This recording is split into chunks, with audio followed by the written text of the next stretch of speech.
देखो, सत्य वह दौलत है जिसे पहले खर्च करना पड़ता है और फिर जिंदगी भर आनंद से बैठ के उसका उपभोग करना पड़ता है। और इसी तरह झूठ वह कर्जा है जिससे थोड़ा सा सुख मिलता है और जिंदगी भर चुकाना पड़ता है।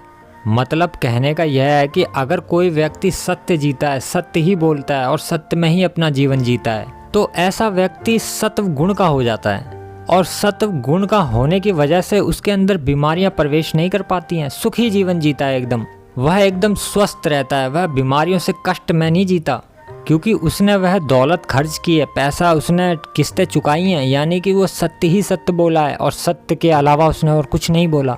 और सत्य बोलने की वजह से, सत्य में जीने की वजह से, जीवों के ऊपर दया करुणा रखने की वजह से वह सत्व गुण में आ जाता है और सत्व गुण में बीमारियां प्रवेश नहीं कर सकती। लेकिन बहुत से लोग ऐसे होते हैं कि जो झूठ ही झूठ बोलते हैं, बहुत छोटी छोटी बातों पे झूठ बोलते हैं, झूठ ही झूठ चल रहा होता है उनकी ज़िंदगी में। तो ऐसा झूठ बोल के उनको क्षणिक सुख मिलता है, पल भर का सुख बेशक मिल सकता है, लेकिन फिर उन्हें ज़िंदगी भर चुकाना भी पड़ता है। मतलब मैंने देखा है काफ़ी लोग ऐसे होते हैं कि कमाते हैं 14-15 हज़ार रुपये महीना, लेकिन बताते हैं 50,000 रुपये महीना।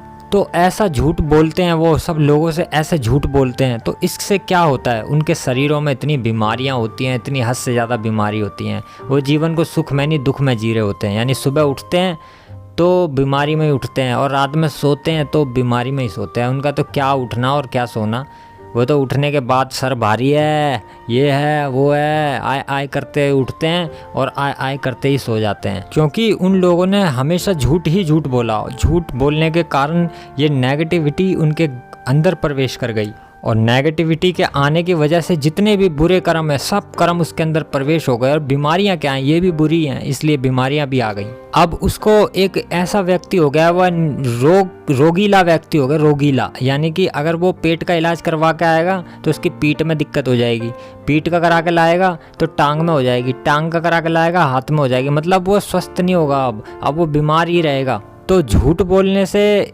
व्यक्ति जो होता है ऐसे रोगीले हो जाते हैं, बीमारी हो जाती है उनकी। तो झूठ जो है थोड़ी देर का उस समय बेशक तो मैं खुशी दे सकता है कि अरे ये कौन सा देखने आ रहा है, हमने क्या लिया है या क्या नहीं लिया है, चलो बता दो इसको। तो और बता देते हैं, है ना।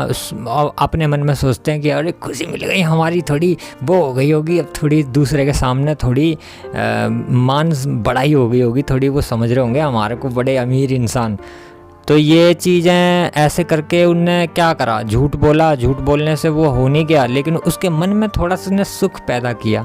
तो वो क्षणिक सुख जो था ना, वो बहुत गंदा सुख होता है, बहुत ही नीच सुख।